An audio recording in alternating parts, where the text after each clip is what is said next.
శ్రీ నారా చంద్రబాబు నాయుడు గారు, శ్రీ పవన్ కళ్యాణ్ గారు, వారి వ్రతం ఒకటే, ధర్మం బిది, వ్రతం బిది, సద్వివేకం బిది, ఆచారం బిది అని చెప్పినట్లుగా ఆదర్శనీయమైనటువంటి పథకామిగా వారు నడుస్తున్నటువంటి శుభవేళ మళ్ళీ ఈ రాష్ట్ర ప్రజలు వారికి కృతజ్ఞతలు చెప్తూ ఉంటారు.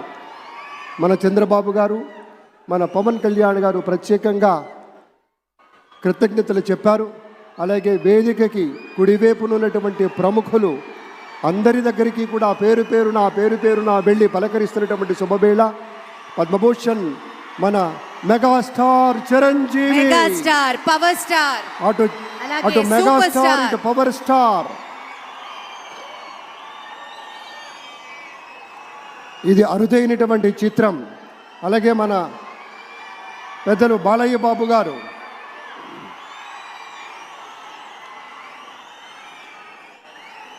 సూపర్ స్టార్ తలైవర్ రజనీకాంత్ గారిని పలకరిస్తున్నారు ప్రధాని. వారి దంపతుల్ని లేడీస్ అండ్ జెంటిల్మెన్ మనస్ఫూర్తిగా వారి శుభకామనలు అందుకుంటూ మన బాలయ్య బాబుతోటి కరచాలనం చేస్తూ ముందుకు వెళ్తూ ఉన్నారు. వేదిక మీద అందరినీ పేరున పలకరిస్తూ రజనీకాంత్ గారితో ప్రత్యేకంగా మాట్లాడుతూ ఉన్నారు. ఇది ప్రేమ, ఇది అభిమానం, ఇది వాత్సల్యం, ఇది కృతజ్ఞత, ఇది గౌరవం, అపారమైనటువంటి విశేష గౌరవంగా మనవి చేసుకుంటూ అద్భుతమైనటువంటి వారి యొక్క దిశానిర్దేశకత్వంలో, మహనీయులు శ్రీ నరేంద్ర మోదీ గారి యొక్క దిశానిర్దేశకత్వంలో మన ఆంధ్రప్రదేశ్ రాష్ట్ర ప్రభుత్వం అగ్రగామి రాష్ట్రంగా నిలుస్తుందనటంలో సందేహం లేదు.